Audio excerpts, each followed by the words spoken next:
Hi everyone, my name is Wendy and I am continuing with the videos on what to do if you suffer from drop foot or foot drop, however you want to say it.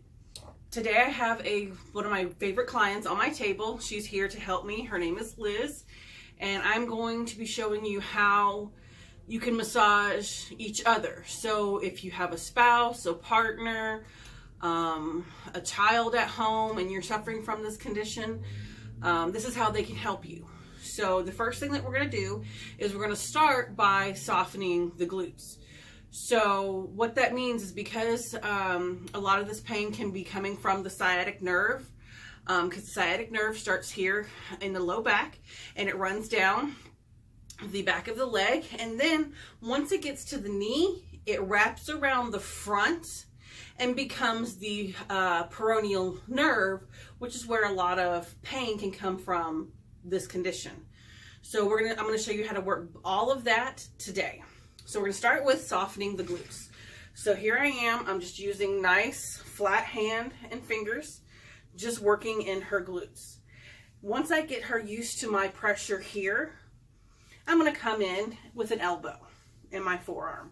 So I'm gonna come in right here, and I'm just working back and forth, and you'll be able to tell the difference as people get used to the pressure and having those muscles worked on.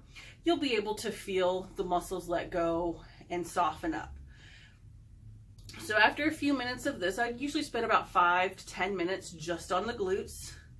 I'm gonna come down and I'm gonna start working the back of the leg, because again, that sciatic nerve comes right down the middle of the hamstrings. So we're going to come in here, nice broad palms, rocking, softening these muscles up. Hopefully not too much pressure and they're not in too much pain. You always want to work in with the pain level of the person. So they need to have feedback. You know, ask them, is the pressure okay? Do they need more? Do they need less? Things like that. Do they not like the jostling? Do they just want you to press and hold? You know, make sure to communicate with each other and get everything going well. So after I spend another about 5 minutes on the hamstrings, I'm actually going to turn my client over. So I've softened all this up and it's looking really good. She's not having a whole lot of issues back here. So I'm going to ask her, Liz, can you go ahead and roll over for me? Sure.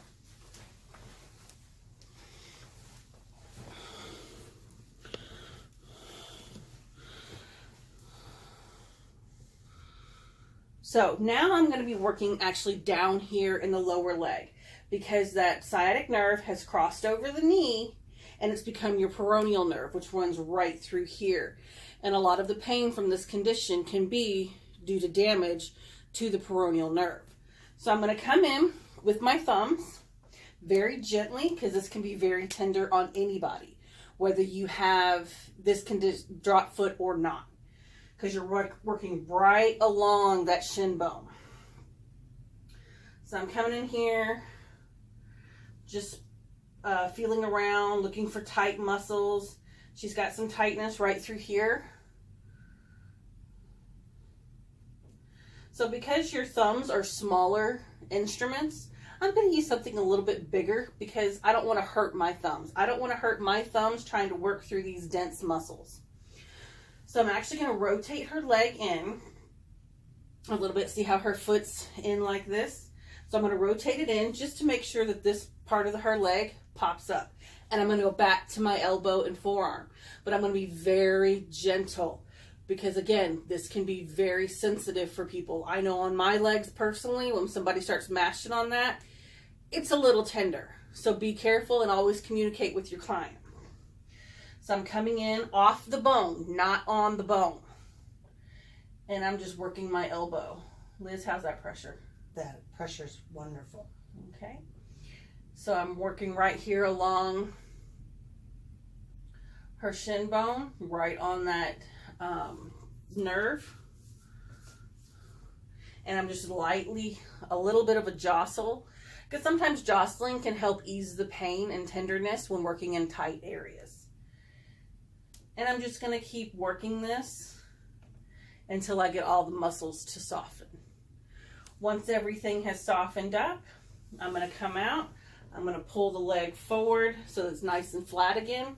And I'm just going to stretch everything out. I'm pushing the toes up and kind of curling them down so that I get a nice calf stretch and work all this out. Okay, and that's how I would treat somebody that has drop foot or foot drop.